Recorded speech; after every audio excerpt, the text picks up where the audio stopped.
चलो जी बच्चों, हम लोग स्टार्ट करते हैं अपना अगला टॉपिक। ये है बायट-सैवर्ट्स लॉ।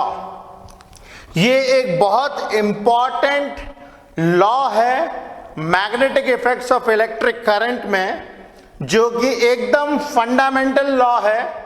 जिस प्रकार इलेक्ट्रिसिटी में कूलम्स लॉ है, ठीक उसी तरीके से magnetic effects of electric current में बायट-सैवर्ट्स लॉ है। जो हैसियत कूलम्स लॉ की इलेक्ट्रिसिटी में है, वही हैसियत बायट-सैवर्ट्स लॉ की यहां पे है। तो बायट-सैवर्ट्स लॉ हम लोगों को मैग्नेटिक फील्ड निकालने का बड़ा आसान तरीका बताएगा, और उस लॉ की मदद से हम लोग किसी भी टाइप के सिस्टम में, किसी भी टाइप के करंट कैरिंग वायर वाले सिस्टम में मैग्नेटिक फील्ड बड़े आसानी से निकाल लेंगे। ओके, चलिए स्टार्ट करते हैं हम लोग बायट-सैवर्ट्स लॉ। ये मैं एक वायर बनाता हूं, किसी भी तरीके का एक रैंडम वायर मैंने बनाया, ठीक है। और इस वायर में मान लीजिए करंट I का फ्लो हो रहा है। यहां पे इस वायर से I का करंट पास हो रहा है। अब हम लोग क्या करेंगे, इसके अंदर एक छोटा सा टुकड़ा, एकदम छोटा सा टुकड़ा एज्यूम करेंगे, और उस छोटे से टुकड़े में करंट पास हो रहा होगा। तो मैं यहां पे एक छोटा सा टुकड़ा ले लेता हूं। ये एक छोटा सा टुकड़ा, इस छोटे से टुकड़े को हम लोग इसके साइज को बोलेंगे dl। ये जो छोटा सा टुकड़ा है, इसका जो साइज है, इसका साइज है dl, ठीक है। अब इसके अंदर में करंट भी पास हो रहा है, इसके अंदर में करंट भी पास हो रहा है।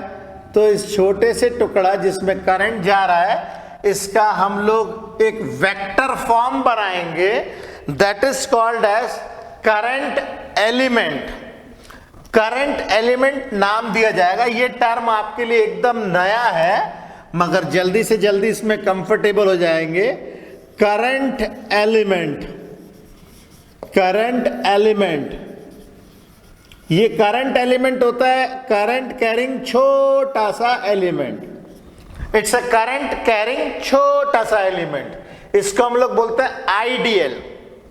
It's a vector quantity, definitely it's a vector quantity.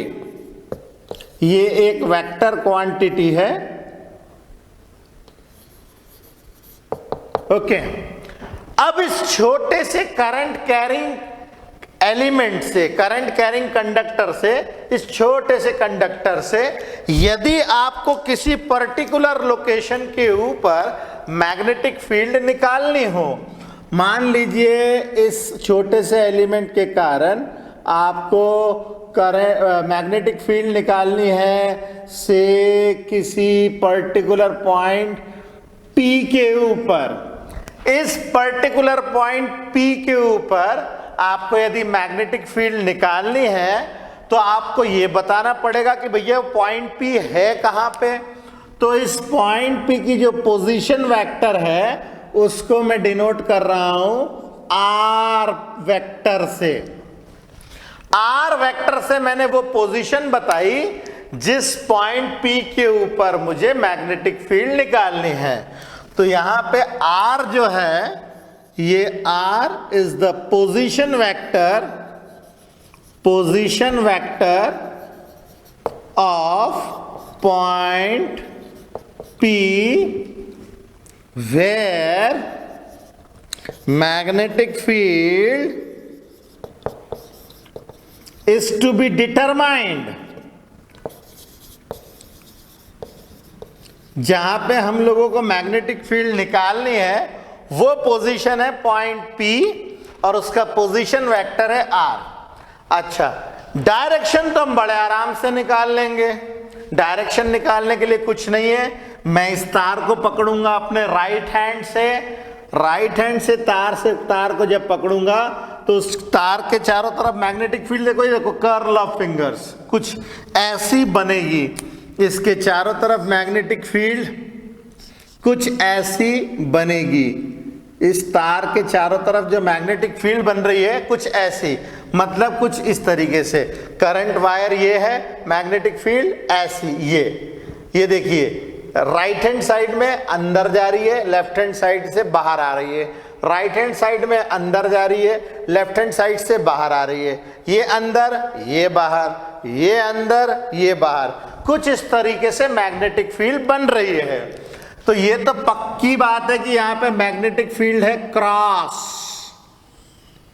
अब ये जो छोटा छोटा सा करंट एलिमेंट है, उस छोटे छोटे से करंट एलिमेंट के कारण छोटी छोटी सी जो मैग्नेटिक फील्ड बनेगी, उसको नाम हम दे देते हैं डीबी। डीबी है छोटी छोटी सी मैग्नेटिक फील्ड ड्यू टू छोटा छोटा सा करंट एलिमेंट आईडीएल। तो dB is the magnetic field, dB is the small magnetic field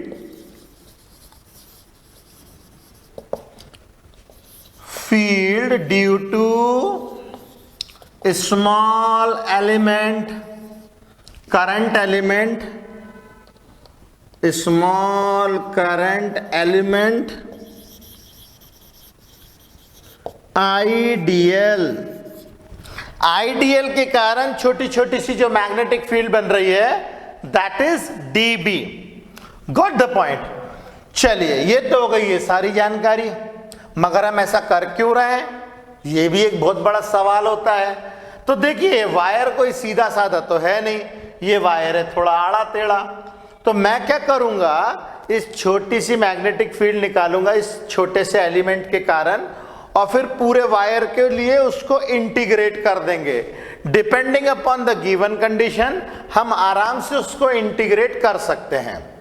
okay, तो ये तो हो गई इसकी बेसिक इंफॉर्मेशन। अब बायट-सेवर्ट्स लॉ क्या कहता है? According to Biot Savart's law, according to Biot Savart's law,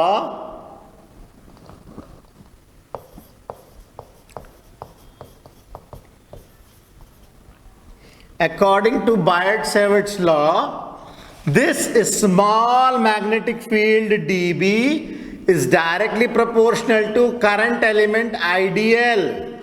जितना बड़ा टुकड़ा होगा उतनी बड़ी मैग्नेटिक फील्ड, जितना बड़ा करंट होगा उतनी बड़ी मैग्नेटिक फील्ड। ओके, और एक और चीज पता चलती है, इस लॉ में बताई जाती है, dB is directly proportional to sin theta.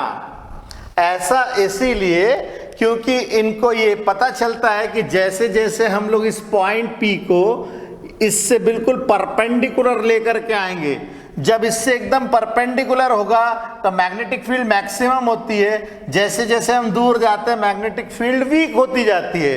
तो यहाँ पे एंगल कितना है, यहाँ पे एंगल हम लोग ले रहे हैं करंट एलिमेंट और R के बीच में, ये एंगल हमारा होता है थीटा। तो जब थीटा 90 डिग्री होगा मैक्सिमम मैग्नेटिक फील्ड, जैसे जैसे थीटा की वैल्यू घटेगी तो साइन थीटा की वैल्यू भी घटेगी, और ऐसे सिचुएशन में मैग्नेटिक फील्ड की भी वैल्यू घटेगी। तो ये इनका दूसरा ऑब्जर्वेशन था बायट-सेवर्ट का कि dB is directly proportional to sine theta. तीसरा ऑब्जर्वेशन था dB is proportional to, inversely proportional to square of the distance between them। ऐसा इनवर्स स्क्वायर प्रोपोर्शनैलिटी हम लोग बहुत सारे लॉज में देख चुके हैं पहले भी। ये आपने सबसे पहले देखा था न्यूटन्स लॉ ऑफ ग्रेविटेशन में, फिर कूलम्स लॉ में भी देखा था। तो ऐसे इनवर्स स्क्वायर लॉ प्रोपोर्शनैलिटी बहुत जगह पे हमने देखी है, इसीलिए इस लॉ को भी इनवर्स स्क्वायर लॉ फैमिली के अंतर्गत लिया जाता है। This law is family member of inverse square law family. Inverse square law की पूरी एक फैमिली है, उसका एक मेंबर ये भी है। चलिए जी, ये बायट-सैवर्ट के 3 ऑब्जर्वेशन थे जो इन्होंने बहुत ढेर सारे एक्सपेरिमेंट्स लेकर के किए। अब यदि इनको कलेक्टिवली लिखा जाता है, कलेक्टिवली लिखें तो हम लोग पाएंगे कि dB is proportional to I dl sine theta upon r square. अब यदि मैं इसमें कांस्टेंट ऑफ प्रोपोर्शनैलिटी डालूं, इंसर्ट करें हम लोग कांस्टेंट ऑफ प्रोपोर्शनैलिटी, तो बायट-सैवर्ट ने बहुत एक्सपेरिमेंट्स के बाद में ये पता किया है कि इसमें कांस्टेंट ऑफ प्रोपोर्शनैलिटी आता है mu naught upon 4 pi I dl sine theta upon r square. यहां पे म्यू नॉट अपॉन 4 पाई क्या है?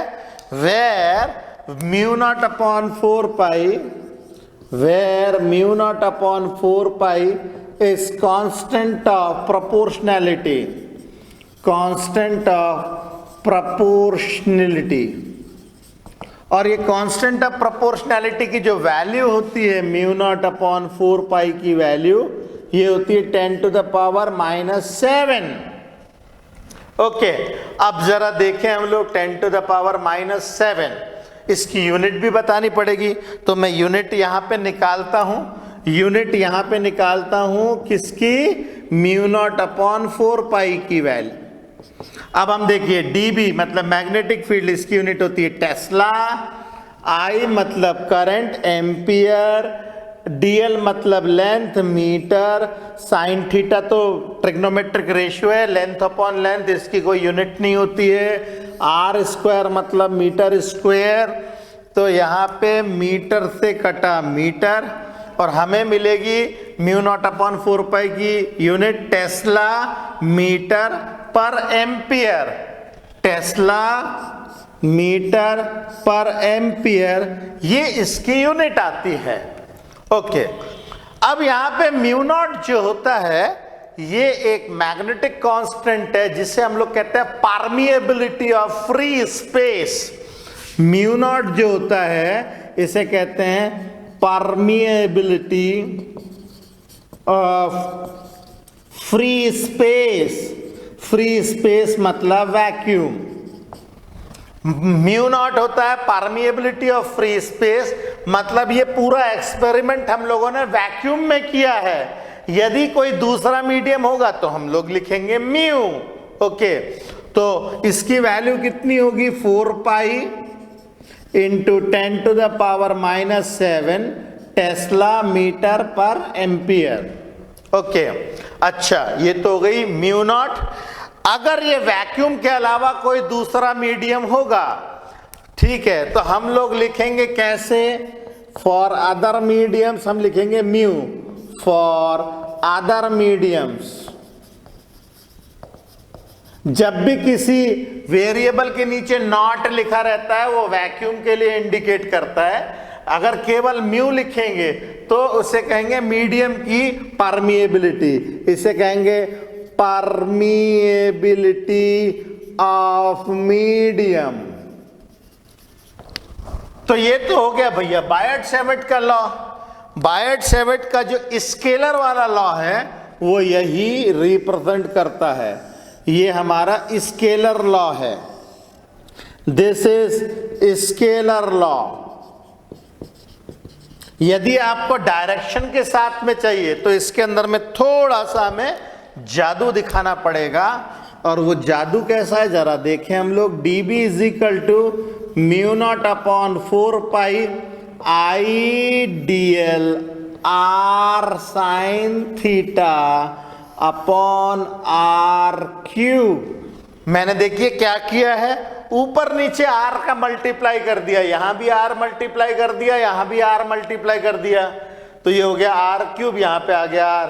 अब आइडियल एक वेक्टर क्वांटिटी है, r एक वेक्टर क्वांटिटी है, तो अब हम इसको कैसे लिख सकते हैं?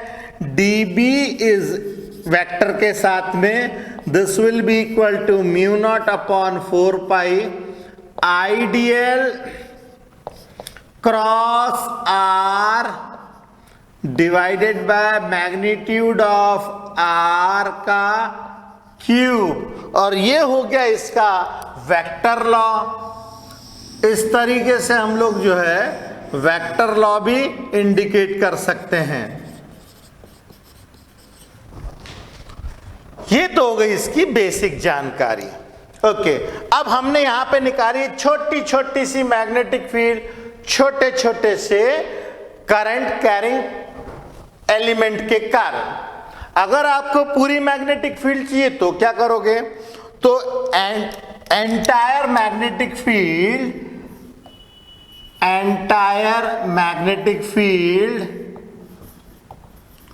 Due to wire can be found using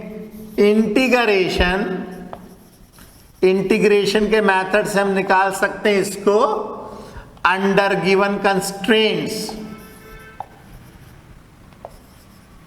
under given conditions हम लोग को जो भी कंडीशन दी जाएगी, जिस तरीके का भी वायर का शेप होगा उसके हिसाब से हम लोग पूरी मैग्नेटिक फील्ड निकाल सकते हैं। और पूरी मैग्नेटिक फील्ड हम निकालेंगे इंटीग्रेट करके इस डीबी को छोटी छोटी मैग्नेटिक फील्ड को इंटीग्रेट करो, आपको पूरी मैग्नेटिक फील्ड मिल जाएगी। बस आगे के डेरिवेशंस में हम लोगों को यही तो करना है। कंडीशंस हम लोग को दे देंगे, उसके हिसाब से मैग्नेटिक फील्ड पूरे सिस्टम की निकाल लेंगे। ओके, तो ये हो गई इसकी पूरी इंफॉर्मेशन बायट-सैवर्ट्स लॉ की। आप इसे जल्दी से जल्दी लिखिए और फिर हम अगले टॉपिक पे चलते हैं।